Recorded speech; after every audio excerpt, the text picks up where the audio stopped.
nos acompañan para hablar y abordar el tema Ecuador, Wilber Medina, abogado constitucionalista, y Roger Ceballos, ex general del Ejército Peruano. Muchísimas gracias a ambos por venir.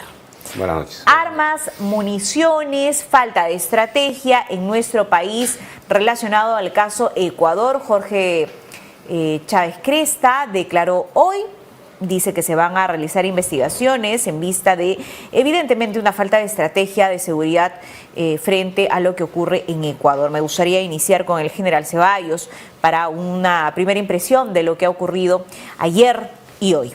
¿Cómo está? Bueno, vamos a tocar el tema primero de las armas, municiones y explosivos encontrados en el Ecuador. Y yo lamento y lo digo bien claro, ¿qué hace un payaso? Payasadas. ¿Qué nos cuenta un payaso? Chistes, pretendiendo hacernos pasar el momento, distrayendo la atención y no asumiendo ningún tipo de responsabilidad. Es un hecho histórico que hay pérdida de armamento y tráfico de armas y municiones en el Ejército, en la Fuerza Aérea también y en la Marina también. Es un hecho histórico. Ahora, hay que deslindar y poner bien claras las cosas también. La cantidad que se pierde y que se trafica o que se negocia no es la suficiente como para poner en crisis el Estado de Ecuador. Claro. Pero lamento yo las declaraciones de Jorge Chávez, que me hace recordar a ese funcionario público que dijo: el puente no se ha caído, se desplomó. Entonces él dice: no hay tráfico de armas, solamente de granadas, de explosivos. Oiga, por favor, ministro Chávez, usted se ha convertido en un felón. Se ha convertido en un felón que da la espalda a los intereses de las Fuerzas Armadas, que ya no reconoce sus propios errores, que miente cotidianamente y que lo único que se está dedicando ahora es a buscar el premierato, siguiendo los pasos de su maestro y guía, el general del Lagarto Vizcarra, no recuerdo ahorita su nombre, miserable debe ser hasta para eso. Entonces eso es lo que está buscando. Pero ¿hay solución? Sí hay soluciones. Es más, hay varias empresas que ya desde hace buen tiempo le vienen proponiendo: marquemos todas las granadas, marquemos todos los fusiles y vamos a tener un control exacto para determinar de qué dependencia se perdió. Pero el señor nada, pues, el señor nada, está dedicado a ver sus temas personales y sus ambiciones políticas. Y se ha pedido el cambio, de hecho, en el Ministerio de Defensa, ¿no? Pero parece que a Dina Boluarte no le interesa hacer un recambio en el gabinete ministerial y le funciona muy bien tener a Jorge Chávez Cresta en el MINDEF. Vamos a escuchar al presidente de Ecuador, Daniel Noboa, referirse a las decisiones próximas de jueces y fiscales que eventualmente pueden respaldar a quienes han calificado de terroristas, y me parece muy bien, ¿no? Y ha señalado que serían cómplices si eventualmente son favorecidos. Escuchemos. Nosotros consideraremos a los jueces y fiscales que apoyen a líderes identificados de estos grupos terroristas también como parte del grupo terrorista. A ver si es que de esa manera quieren hacer fallos absurdos. Es absurdo que a Colompico había un juez que lo había sacado 6 veces de la cárcel. Mismo juez. Todas esas personas van a ser consideradas también como parte del terrorismo. Y este gobierno está tomando las acciones necesarias que en los últimos años nadie los quiso tomar. Y para eso se requiere huevos grandes, de avestruz, no huevos de cartón. Bueno, la tienen clara en Ecuador, ¿no? Si bien es cierto, han denominado a lo que ocurre un conflicto armado interno, no tiene nada que ver con la participación del Estado, sino un enfrentamiento de bandas delincuenciales, y los llama claramente terroristas. Y a los jueces y fiscales también una exhortación, o me parece un llamado de atención, ¿o no, doctor Medina? Absolutamente de acuerdo con las expresiones y la forma como viene enfrentando el presidente de Ecuador. Y estos actos no los ha considerado actos violentos, ha considerado que es un estado de guerra. Es como se tiene que llamar a las cosas. Y allí sí, pues, yo quiero felicitar no solamente al presidente Noboa de Ecuador, sino también al Congreso de la República, que han tomado la decisión de conceder amnistía a todos los miembros de las Fuerzas Armadas del Ecuador y policiales que usen sus armas de reglamento a efectos de enfrentar a estos terroristas delincuentes. Eso es una gran lección para nosotros, para el país, para el gobierno, para el Congreso y sobre todo para la caviarada nacional.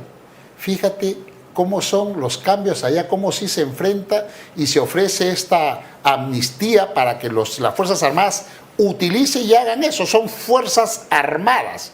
En el Perú, comparando, tenemos fuerzas desarmadas, porque en los eventos violentos que se generaron el 2022 y 2023 al inicio, se enviaba la señora presidenta, mandaba a las Fuerzas Armadas, pero decía a los miembros de las Fuerzas Armadas, pero que no utilizaran sus armas, que vayan en todo caso con un plumero o con un pañuelo blanco para combatir a delincuentes, terroristas, y que fíjate, en los primeros días un juez acaba de dictar prisión preventiva para un miembro de las Fuerzas Armadas que, usando su arma de reglamento, combatió a un delincuente.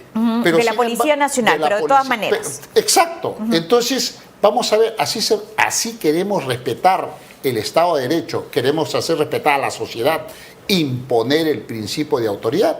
No, pues, aprendamos, y la gran lección que nos está dando Ecuador, y esperemos que sirva de acto de reflexión. General Ceballos, aquí en el país nos hemos llenado de estados de emergencia en distritos y ahora se vienen también en algunas regiones que evidentemente tienen frontera. Ahora, con el análisis del doctor Medina, ¿cómo vamos a enfrentar esta situación en un estado de emergencia si las Fuerzas Armadas o las fuerzas policiales no se sienten respaldadas por el gobierno? Fíjese, hace un instante me preguntaban cuál es la diferencia entre el soldado peruano y el soldado ecuatoriano. Muy simple, muy simple. El respaldo que tienen de todas las fuerzas políticas y las fuerzas legales, y de la población inclusive. En el Perú no, o sea, los soldados, los que hemos enfrentado el terrorismo, actualmente nos encontramos enjuiciados y estamos purgando condena, y están purgando condena mis compañeros. No hay respaldo. Eso es uno. Dos, cuando se decretó el estado de emergencia acá en Lima, yo dije, eso no sirve para nada, en otro programa. ¿Por qué? Porque se han olvidado de lo que es el efecto globo. Presiono acá, salta la delincuencia, salta la criminalidad para otro sector. Ahora, esto es un distractivo más. Lo que está haciendo en ese momento el Ejecutivo es un distractivo más. No tienen clara la situación, no tienen clara la posición, no conocen la frontera. Escuchaba hablar al doctor, porque ya no le puedo decir general, al doctor Chávez Cresta, decía, existen 20 pasos entre Ecuador y Perú. No, señor, existen innumerables pasos. El ministro del Interior también se pasea con el mismo discurso y cree que llevando 50, 70 o 100 efectivos controló la frontera. Eso es un engañamuchachos. Nos están engañando a la población y están pretendiendo crear el sentimiento, la sensación de seguridad. ¿Por qué están haciendo eso? Porque no tienen una concepción estratégica clara para determinar cómo controlar el sector de la frontera y los pasos por donde se filtra toda la población ecuatoriana. Entonces, si no tenemos un ejecutivo conformado por un ministro del Interior y un ministro de Defensa que tengan clara la situación, lo que se viene es un fracaso. O simplemente, de acá a una semana vamos a ver qué pasa. Aparece Chávez Cresta, disculpe que lo siga nombrando, en un cuartel con 100 personas, soldados ellos, ¿que con ellos va a controlar la frontera? Bueno, pero ha señalado Chávez Cresta que ningún preso que escapó en Ecuador entrará al Perú. ¿Le creemos? ¿Tenemos certeza de una estrategia en nuestro país para enfrentar el crimen organizado internacional? ¿Qué les parece si revisamos a detalle esa declaración? ¿Y de qué se trata su estrategia en una nota preparada por Combaters?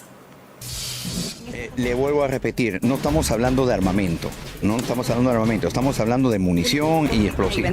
Así respondió el ministro de Defensa Jorge Chávez cuando le consultaron si era verdad que se encontraron explosivos peruanos en Ecuador.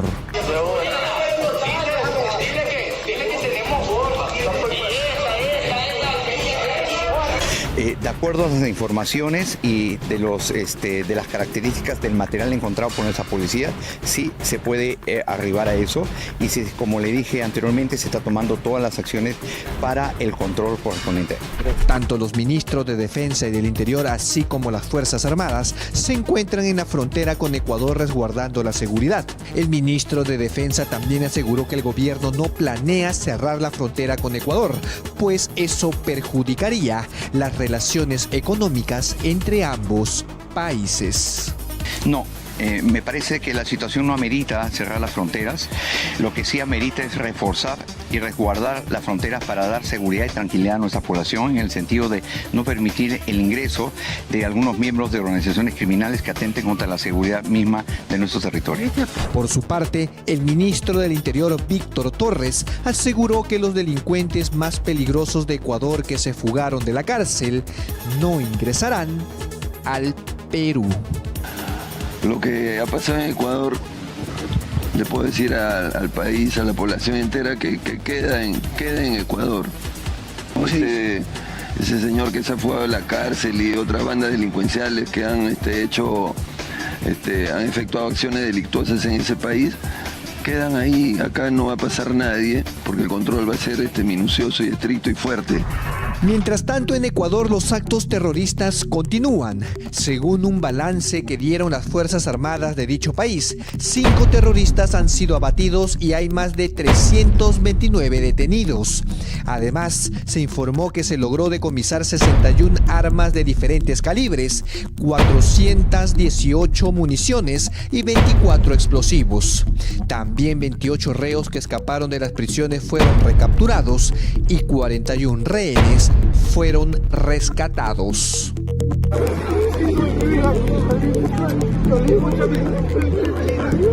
Respecto a los peruanos que se encuentran en Ecuador, se informó que un grupo de aproximadamente 30 peruanos, entre ellos menores de edad, se encuentran varados en Guayaquil y sin recursos para trasladarse o buscar una estadía temporal a raíz de la violencia desatada en Ecuador, en la que están involucradas al menos 22 grupos terroristas, según las autoridades ecuatorianas. Así está la situación en nuestro país y en Ecuador.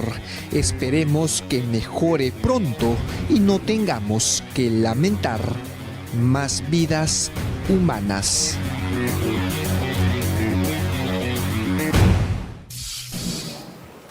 Bueno, solamente para recordar, hacía mención el general Ceballos a un exministro de Defensa y luego jefe de gabinete de la era Vizcarra, bueno, Walter Martos, ya tenemos el nombre. Efectivamente. Ese es el juego de yo te pongo y luego yo también. Walter Martos lo designa a Chávez Cresta como ministro de Defensa, como premier Walter Martos, y ahora que se encuentra Chávez en Defensa, lo nombra de director del CAE. Yo te pongo, yo también. Bonito juego. Un juego de favores, de devolución de favores. Definitivamente. Ajá. Muy bien. Todos los delincuentes de PPK y Vizcarra, así titula es el siguiente tema, la producción, ¿por qué?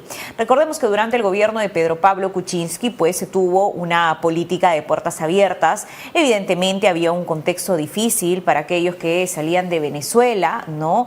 Los países de la región evidentemente se solidarizaron con Venezuela. Sin embargo, hubo, me parece, una falta de preparación como país, de controles también, de gente pues de mal vivir que nunca debió ingresar a nuestro país. Nuestro sistema penitenciario también cada día más se hacina también por delincuentes venezolanos y colombianos y mexicanos y demás. Estamos cerca de vivir la situación carcelaria en nuestro país como en Ecuador, ¿no? Los miembros de, por ejemplo, lo que el INPE es aquí en nuestro país y la Policía Nacional ecuatoriana han sido tomados como rehenes en Ecuador. Una situación muy complicada. Eso no ocurre en nuestro sistema penitenciario, pero ¿cómo podemos analizar esta situación y qué debemos hacer, doctor Medina? Bueno, la gran responsable de todo esto es los ministros que acompañaron al señor Pedro Pablo Kuczynski, ¿no? Y la señora Marisol Perestello, ministra de Justicia, hoy vocera de una, como lo ha llamado Diana Seminario, los que se creen dueños de la democracia. En su columna del Comercio. Columna que los hizo reaccionar, ciertamente. Claro. Diana, una periodista muy conocida. Y que no tiene miedo, y que no tiene miedo, habló de frente, hizo una columna que le ha sacado roncha, se han picado, han sentido el golpe y han salido a decir ahora ya no hablan de corrupción, solo habla que ellos quieren consensuar, incluso... Es que ellos son la coalición ciudadana. Y la vocera, señora Pérez Tello, que se preocupa por los temas del país y que nos quiere presentar una plataforma, dice, y creo que se ha excedido, ¿no? Que queremos, nadie apesta, dice, para su grupo nadie apesta, imagínate, hay gente que le apestaba, ¿no? Y ella dice que ahora no, pero bueno. En la alianza con César Acuña, de repente, recuerda que se filtró ahí un audio. Entonces esta señora, Pérez Tello, es la gran responsable, la asesora jurídica de Pedro Pablo Kuczynski, que permitió abrirle las puertas de ambas hojas de la puerta para que ingresen todos los venezolanos sin ningún mínimo filtro. Por Dios, Judy, cualquier país puede recibir a los extranjeros, sí, claro, pero se reserva el derecho, por lo menos hace un filtro. No, han venido buenos y han venido malos, y esos malos son los que están generando violencia en el interior del país, y lo que están haciendo en el interior del país es creando estados de excepción, de sitio, donde están zonas liberadas, mejor dicho, donde ellos son los que reinan y no impere el orden y el principio de autoridad del Estado. Eso es lo perjudicial. En lo de Ecuador, lo que están haciendo, la diferencia, que hablaba hace poco con una persona que conoce estos temas, la diferencia de Ecuador es que estas personas son delincuentes, terroristas, pero que no buscan el poder. Lo que están buscando es el caos y liberar determinadas áreas territoriales para que ellos trabajen impune y libremente, claro, el trabajo ilícito, ¿verdad? Claro. Pero no es que buscan el poder. En el Perú teníamos grupos terroristas que mediante las armas, la violencia, buscaban el poder. Entonces, muy bien ha hecho el presidente de Noboa de enfrentarlos con mano dura a esta persona, y cuando se declara un estado de excepción o un estado de emergencia, es para eso, para aplicar mano dura. Para actuar.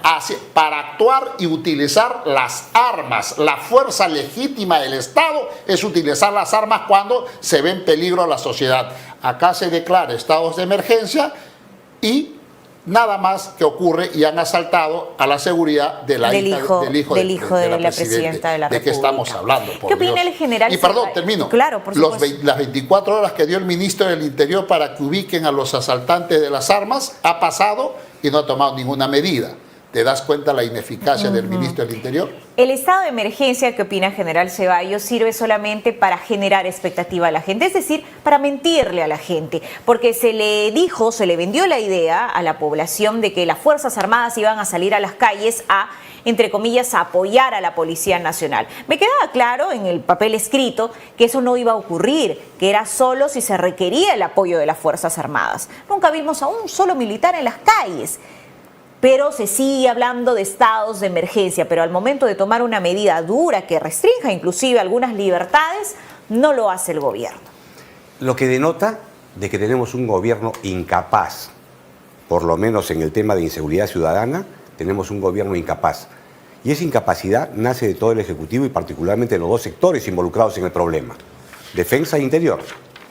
Si no tenemos un planeamiento estratégico, si no sabemos cómo vamos a desarrollar las acciones, no podemos estar perdiendo el tiempo engañando a la población, estado de emergencia, van a salir las tropas. O sea, eso no vale. Eso no vale. Es momento de ser serio. Es momento de pasar del diagnóstico a la acción. Y, por ejemplo, decir, ¿qué es lo que está pasando en el Perú? Estamos siendo sobrepasados por la delincuencia. Estamos siendo sobrepasados por las hordas criminales. Muy bien.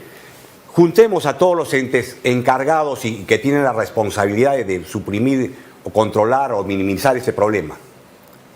¿Dónde están los juzgados, las comisarías y los fiscales conjuntos para que puedan actuar? ¿Dónde están?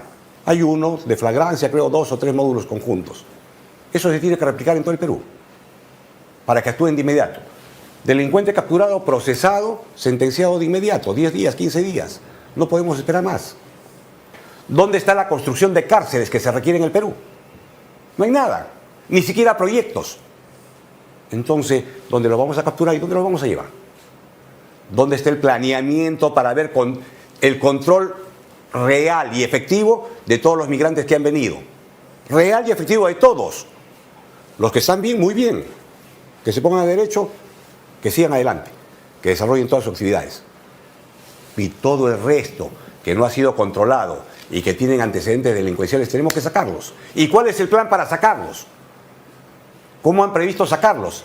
¿Cómo han previsto expulsarlos? ¿O va a pasar lo que pasó en el gobierno de nuestro amigo en común, Castillo, que pretendió llevar a 60 y simplemente de Venezuela le dijeron, tu avión no aterriza? Y se acabó. Y los bajaron del bus. Entonces, ¿cuál es el planeamiento estratégico que se está realizando para esto? Si no hay un planeamiento estratégico, estamos arando en el desierto, estamos engañando a la población. Y es tiempo ya de que el gobierno de Diner Sila tome acción sobre este caso. De lo contrario, esto va a empeorar. El fenómeno que está viviendo Ecuador no es reciente. Este fenómeno, lo que estamos viviendo es las gotas que han derramado el vaso. Este fenómeno se inicia cuando entra, allá por el año 2000, cuando entra el Plan Colombia.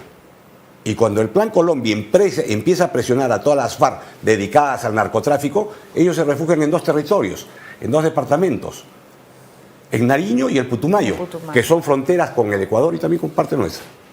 Y ahí se empieza a crear el problema ecuatoriano.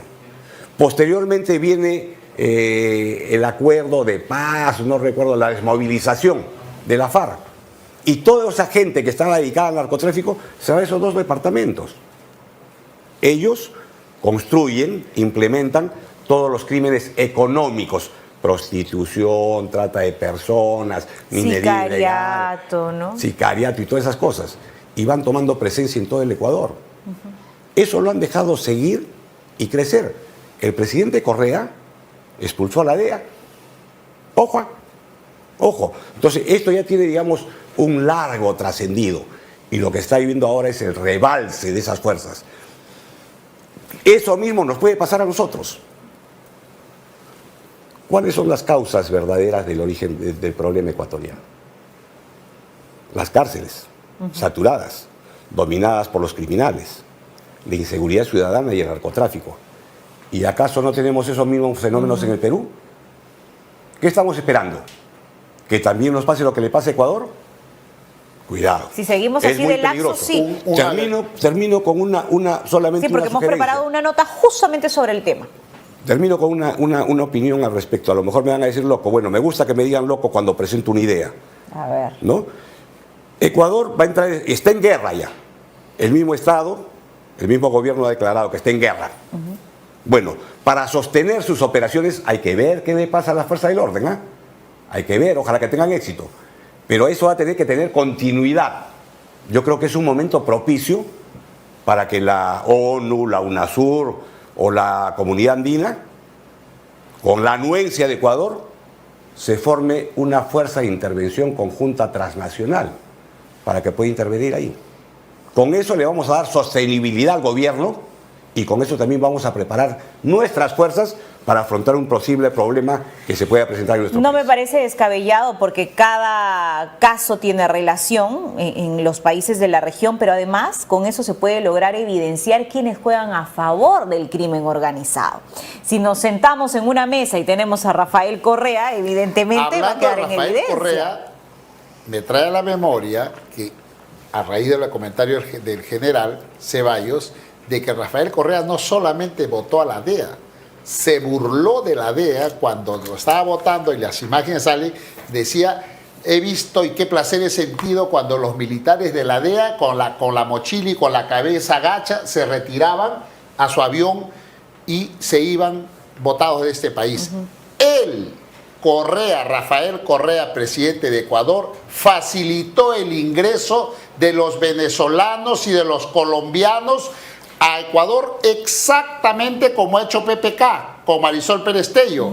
Y ahora Rafael Correa hipócritamente sale a decir que en efecto hay que respaldar que el crimen organizado, que hay que luchar y hay que respaldar obviamente a Noboa. Ayer le ha puesto el estate quieto Daniel Noboa a Rafael Correa, ¿no? Lo que te quiero decir es, él permitió esos ingresos de esta gente y como dice, las cárceles están dominadas por presos venezolanos, colombianos y hay una pugna. El general Ceballos también ha mencionado este factor colombiano en el problema que hoy vive Ecuador. Pero imagínense quién metió sus narices en el asunto. ¿Se imaginan? Gustavo Petro. Pero sí. Y Daniel Noboa le pone estate quieto a Petro. Adelante. Buena Que se vaya la policía, que se vaya la policía, que se vaya la policía.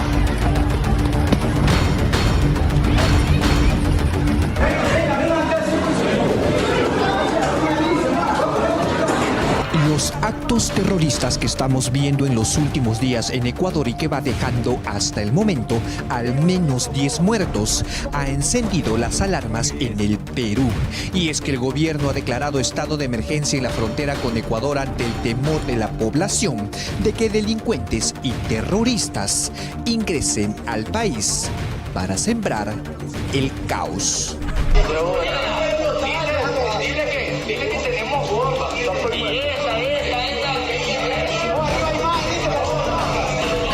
La presidenta ha dispuesto el viaje inmediato de los ministros de Defensa y del Interior a Tumbes para que en el terreno coordinen acciones de resguardo de nuestras fronteras en los puestos y pasos fronterizos. Hoy el gobierno y la población teme que una situación como la de Ecuador pueda ocurrir en nuestro país. Esto nos recuerda cuando por la frontera con Ecuador, allá por 2017, miles de venezolanos, entre ellos delincuentes, ingresaban a diario a nuestro país sin que nadie haga o diga algo. Y este es el panorama aquí en una de las agencias de transporte de la región fronteriza. Vale indicar que los hermanos venezolanos se desplazan a diferentes puntos del país en busca de mejores oportunidades de trabajo. Estamos trabajando con otros gobiernos para promover un respeto a la democracia en el hermano país de Venezuela y promover la ayuda humanitaria que ellos niegan recibir, pero que es muy importante para la salud de los venezolanos. Saludos a Venezuela. Te ayudaremos si lo necesitas. Estamos todos aquí contigo. ¿Recuerda usted cuando el expresidente Pedro Pablo Kuczynski le abrió las puertas del Perú a todos los venezolanos allá por 2017? Incluso invitándolos a venir al país y prometiéndoles que les iban a pagar los sueldos de acuerdo a ley. Venezolanos, bienvenidos al Perú y vengan aquí y les pagaremos los sueldos de ley.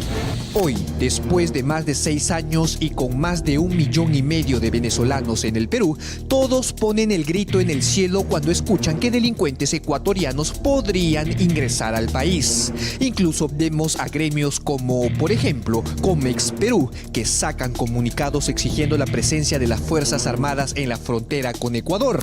Saludamos la rápida decisión del gobierno del Perú de declarar en estado de emergencia la zona norte del país. Esta decisión no debe quedar en una mera declaración, sino que el gobierno debe movilizar inmediatamente a Fuerzas Armadas a la frontera y sobre todo redoblar la presencia en los puntos fronterizos ilegales. Pero, ¿alguien recuerda algún comunicado de estos gremios frente a la ola de inmigrantes venezolanos que ingresaban a diario por la frontera con Ecuador en Tumbes?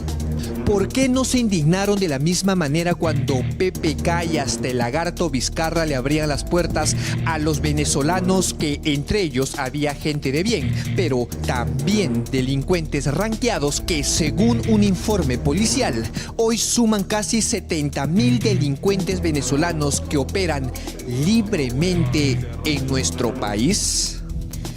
Muchas personas de nacionalidad extranjera y varios de ellos, o principalmente de ellos, son de nacionalidad venezolana. Da pena decirlo, pero es así, y estamos viendo que estas personas están involucradas en hechos que atentan contra la vida, contra la seguridad de nosotros los peruanos. Entonces, por esa experiencia, por esa mala experiencia que tenemos, es que obviamente se entiende el temor de la ciudadanía para que no se vuelva a repetir esas cosas del pasado.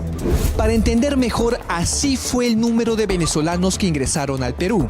Al terminar el 2017, habían 200.000 venezolanos en el país, de los cuales 36.000 habían recibido el permiso temporal de permanencia. Al finalizar el 2018, ya habían más de 600.000 venezolanos en el país, mientras que a finales del 2019, el número se elevó a más de 850.000 venezolanos en el Perú, según cifras de migraciones. En el 2020, la cifra superó el millón y en la actualidad, como ya sabemos, hay 1,5 millones de venezolanos en nuestro país. Mire, siempre lo hemos dicho, que nos preocupa la situación que vive Venezuela, que queremos, como país hermano de Venezuela, que regrese al cauce de la democracia. En aquel entonces tampoco dijeron nada los ministros de Pedro Pablo Kuczynski, como por ejemplo el ex premier Fernando Zavala, el ex ministro del Interior Carlos Basombrío, Alfredo Torne, ex ministro de Economía, ni el ex ministro de Defensa Mariano González. Nada de nada. ¿Cómo pretendía el gobierno de PPK que esta ola de migrantes venezolanos viva en el Perú? ¿Dónde iban a vivir? ¿Quiénes le iban a dar de comer? ¿Dónde iban a trabajar? Son algunas preguntas que, hasta el día de hoy, nos seguimos haciendo. Recordemos que PPK decía que tiene un gabinete de lujo, y ese gabinete de lujo no tuvo ni siquiera la mínima idea, ¿no?, de aconsejar bien al presidente de la República y decirle: señor presidente, si va a permitir el ingreso de ciudadanos venezolanos a nuestro país, mínimamente vamos a asegurarnos que esas personas sean personas de bien.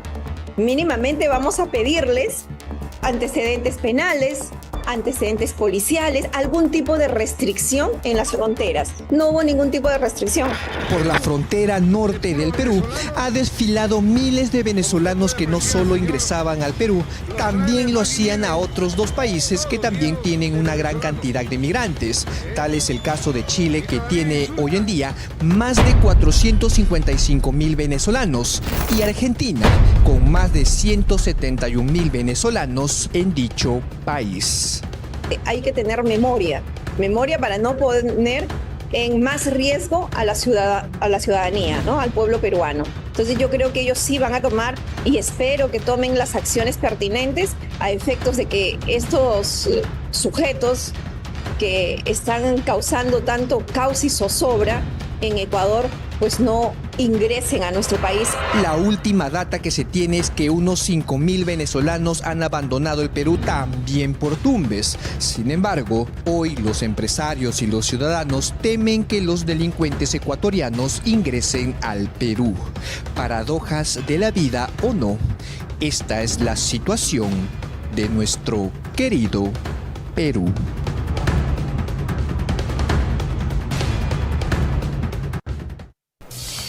Todo el mundo me dice gaviota. Nosotros los podemos sacar, y tratados internacionales. Podemos sacar esos 1.500 y dejarlos en la frontera. Y muchas gracias, quédense por allá. ¿Para qué mete sus narices un sujeto, un payaso relacionado al narcotráfico? Palabras finales, por favor, general Ceballos. Fíjese, esta crisis que está pasando en el Ecuador y que también nos mueve al Perú, me llama a pedirle una reflexión y una exhortación, tanto al Congreso como también al gobierno. Los militares peruanos, los policías peruanos que hemos enfrentado al terrorismo, venimos siendo juzgados insólitamente con una ley que no nos corresponde, el delito de lesa humanidad, que recién se dicta en el 2002. Sin embargo, hemos cometido o se habrían cometido los delitos antes de eso y nos juzgan por lesa humanidad. Eso es uno. 2, y es momento que el gobierno, el Congreso y la ciudadanía peruana dé la amnistía al personal militar y policial que ha actuado en defensa de la democracia y del Perú. Y es momento. Una ley de amnistía se amerita. Doctor Medina. Coincido absolutamente con la reflexión final del general Ceballos y además que esa amnistía no sea para los que lucharon, enfrentaron al terrorismo, sino para los que van a luchar ahora y están en actividad. Y que las Fuerzas Armadas y los miembros de la Policía Nacional salgan a las calles con la confianza de que si van a utilizar sus armas de reglamento, no van a ser luego procesados.